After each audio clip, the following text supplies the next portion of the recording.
आज इस वीडियो के माध्यम से हम जिस विषय पर चर्चा करने जा रहे हैं वह विषय आपके लिए बहुत महत्वपूर्ण है और आपको प्रतियोगी परीक्षाओं में भी उससे बहुत सहायता मिलेगी। वह विषय है देवनागरी लिपि का मानकीकरण, अर्थात देवनागरी लिपि का मानक रूप किस तरह से निर्धारित किया गया। अब बात आती है, जब लिपि के विषय में हम बात करते हैं मानक रूप की, तो लिपि के अनेक स्तर हैं और उन स्तर पर विषमता विद्यमान होती है। उस विषमता को दूर कर एक रूपता लाना, एक उसका रूप निश्चित करना, यह ही देवनागरी लिपि के अंतर्गत या किसी भी लिपि के अंतर्गत मानकीकरण के अंतर्गत आता है। अर्थात लिपि लिखने में जो विषमता है उस विषमता को दूर करके उसे एक जैसा बनाना, सबके लिए एक समान बनाना, यह किसी भी लिपि का मानकीकरण कहलाता है। लिपि के मानकीकरण के लिए कौन कौन से तथ्य महत्वपूर्ण होते हैं, हम इस पर यहाँ पर चर्चा करेंगे। और देवनागरी लिपि क्योंकि हमारा विषय है तो हम उसी के उदाहरण से उसे समझेंगे। कोई भी जब लिपि होती है तो उस लिपि में एक ध्वनि को अंकित करने के लिए विविध लिपि चिन्ह काम में लिए जाते हैं। उनमें से किसी एक को मान्यता दे देना, यह उसका मानकीकरण होता है। जब हम देवनागरी लिपि की इस विषय में चर्चा करते हैं तो यहाँ पर कुछ वर्ण इस तरह के हैं जो दो प्रकार से लिखे जाते हैं, जैसे अ वर्ण है, झ वर्ण है, ल वर्ण है, ध, भ और न। ये ऐसे वर्ण हैं जो देवनागरी लिपि में दो प्रकार से लिखे जाते हैं। हम यहाँ उसका जो मानक रूप माना गया है उस रूप को सामने रखते हैं और वह रूप हम आपको यहाँ पर दिखा रहे हैं कि अ, झ, ल, ध, भ और न का कौन सा रूप मान्य है। तो जो रूप हम दिखा रहे हैं, चार्ट में बता रहे हैं, वह रूप इनका मान्य है। दूसरी बात जब हम करते हैं तो ध्वनियों के उच्चारण में भी एक रूपता होना अति आवश्यक होता है।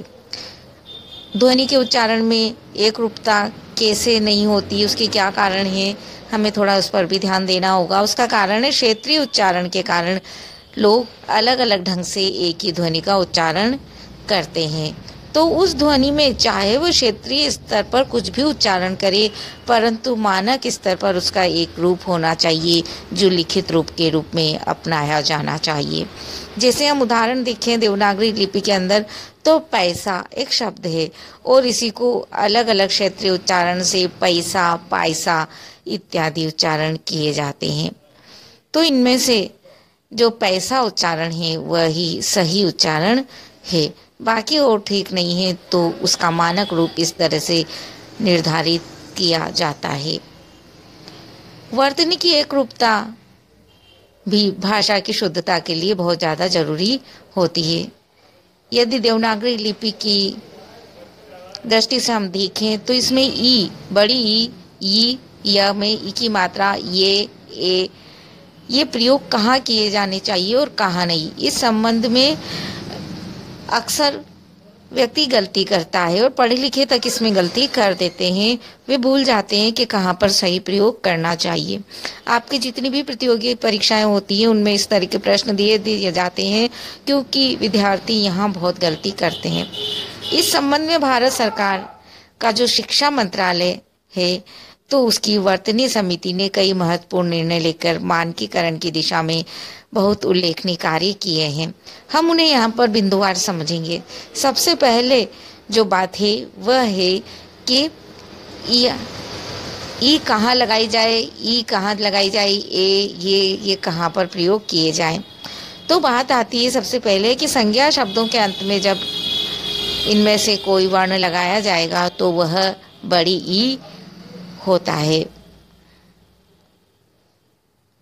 कई बार इसकी जगह विद्यार्थी य के बड़ी की मात्रा लगाकर ई लगा देते हैं, तो ये नहीं होगा, ई वहाँ पर आपको लगाना है। जैसे हम कुछ शब्द देखते हैं, मीठा से मिठाई बनता है, तो मिठाई जब होगा तो उसमें ई होगा, बाद में भलाई, बुराई, लड़ाई, पढ़ाई, खुदाई, इसमें कहीं पर भी य के बाद ई की मात्रा नहीं आएगी और केवल खड़ी जो बड़ी ई है वही यहाँ पर प्रयोग होगी।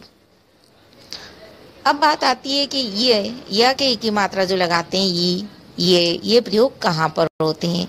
तो जिन क्रियाओं के भूतकालिक पुल्लिंग एक वचन रूप के अंत में या आता है, हम वापस से उस चीज को देखें। जिन क्रियाओं के भूतकालिक पुल्लिंग एक वचन रूप के अंत में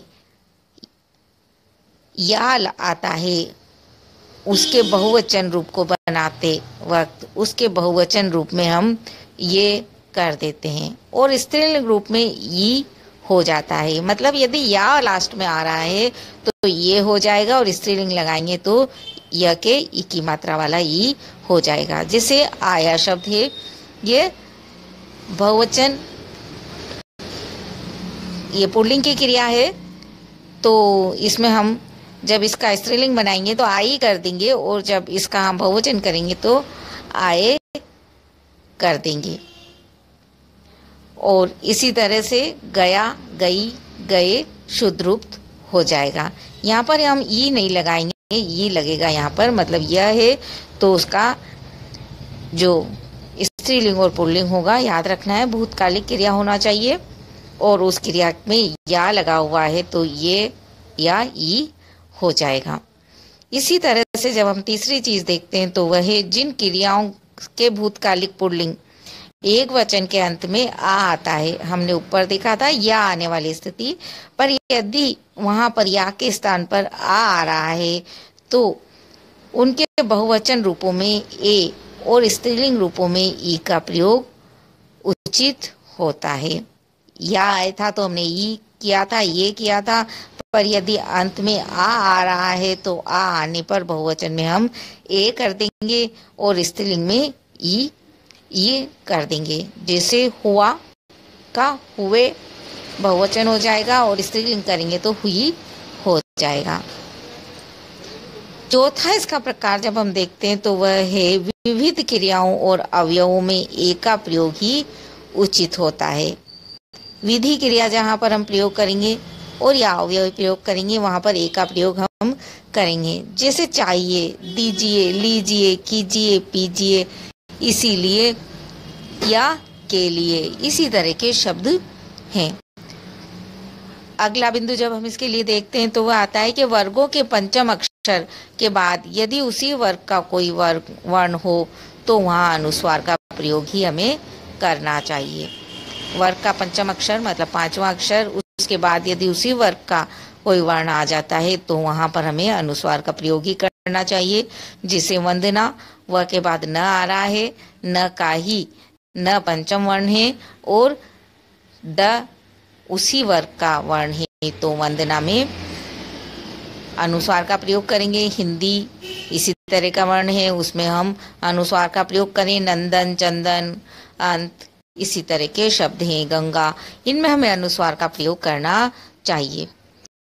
इसी प्रकार से अंग्रेजी के जिन शब्दों में ओ ध्वनि का प्रयोग होता है उसके लिए हिंदी की देवनागरी लिपि में अर्धचंद्र का प्रयोग किया जाना चाहिए। जैसे कॉलेज शब्द है, हम बिंदी नहीं लगाएंगे, केवल चंद्रमा ही ऊपर लगाएंगे। अगले बिंदु के रूप में जब हम इसमें देखते हैं तो संस्कृत के जो शब्द विसर्ग युक्त होते हैं यदि वे तत्सम रूप में हिंदी में लिखे गए हों तो विसर्ग सहित ही लिखे जाने चाहिए, किंतु यदि हम उन्हें तद्भव रूप में प्रयुक्त करते हैं तो बिना विसर्ग से भी काम चल सकता है। अर्थात उन्हें दोनों रूप में हम शुद्ध मानते, तत्सम रूप में वही रूप रहेगा। जैसे दुख तो उसमें विसर्ग होगा और यदि हम तद्भव रूप में लिख रहे हैं तो दुख उसका हम विसर्ग हटा देंगे। इसी तरह से हम अगले बिंदु के रूप में देखते हैं एक शब्द भैया, हम बोलते हैं तो भ आधा य और या बोलते हैं। वास्तव में देखा जाए तो ये शब्द अशुद्ध है। भैया शब्द होता है, भ के अय की मात्रा आती है। गवैया गवैया होता है। इसी तरह से रुपैया रुपैया होना चाहिए। इस तरह से हमें उनकी शुद्ध और अशुद्ध रूप का ध्यान रखना चाहिए। इसी तरह से हिंदी के जो संख्यावाची शब्द हैं उनकी वर्तनी का भी हिंदी निदेशालय दिल्ली के विद्वानों ने मानकीकरण किया है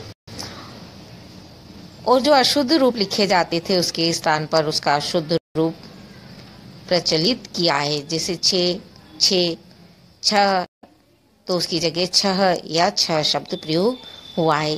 15, उसमें आधा न आएगा 15, 17 इसकी जगह 17। इस तरह से उन्होंने जो संख्यावाची शब्द है उनका भी रूप निश्चित किया है। इस तरह देवनागरी लिपि का मानकीकरण किया गया है। हिंदी निदेशालय द्वारा मानकीकरण करते हुए जो ई की मात्रा, छोटी ई की मात्रा वाली बात आती है, उसके लिए भी उन्होंने ये निश्चय किया है कि जब किसी वर्ण के पहले आधा वर्ण आ रहा है और ई की मात्रा आती है तो वह ई की मात्रा उस आधे वर्ण के बाद ही लगेगी। इस तरह की बात उन्होंने कही है। यह है देवनागरी लिपि का मानकीकरण। मित्रों, यदि आपने अभी तक हमारे चैनल को सब्सक्राइब नहीं किया है तो इसे सब्सक्राइब कर दें, लाइक एवं शेयर भी अवश्य करें। धन्यवाद।